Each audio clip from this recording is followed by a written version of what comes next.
Today, at the start of 2024, the total global GDP is $105 trillion, and it took 17 years for the world to go from $50 trillion in 2006 to $105 trillion today. But what if I told you that the world will add another $100 trillion and reach $200 trillion within the next 15 years?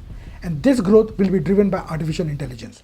Whether you are a stock market investor or a business owner, if you want to take advantage of this global change, it is important to understand the impact of artificial intelligence on the global economy. In this video, I will talk about how artificial intelligence will boost the global economy up to $200 trillion. My name is Kanak and welcome back to my channel.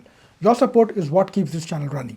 And if you find this video helpful, then show your support by liking and subscribing to the channel. In order to understand how artificial intelligence will affect the global economy, let us talk about the concept of lever. Lever is an object that multiplies the effect of your action. Let me explain using a very simple example. When you walk, you can cover a distance of 5 miles in 1 hour. But if you ride a bicycle, you can cover a distance of 20 miles in an hour. But if you drive a car, you can cover the distance of 60 miles in an hour. In this scenario, the bicycle and the car were the levers that multiplied the distance you covered in the same amount of time. Similar to this example, artificial intelligence is one of the biggest levers of 21st century that will multiply the productivity of all the 8 billion people on this planet. A software developer who previously took weeks to write a piece of code can now easily write the same in less than a day with the help of ChatGPT. The productivity of software developer multiplied manifold. And this is just one example.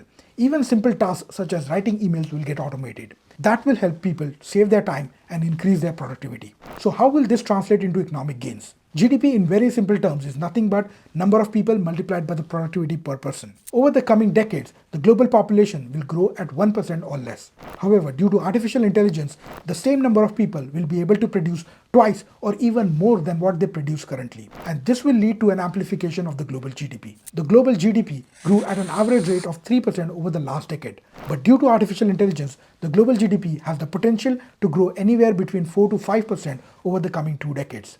And this growth rate will lead to the global GDP to reach $200 trillion by 2040. What history has taught us is that the distribution of wealth is not equal, and the majority of the wealth is concentrated in a handful of large countries, and within these countries, the distribution of wealth is concentrated in some of their largest corporations. So, if history were to repeat itself, the newly created $100 trillion of wealth would again be concentrated at the top, which is at the largest companies of the world. If you find this video helpful, then show your support by liking and subscribing to the channel.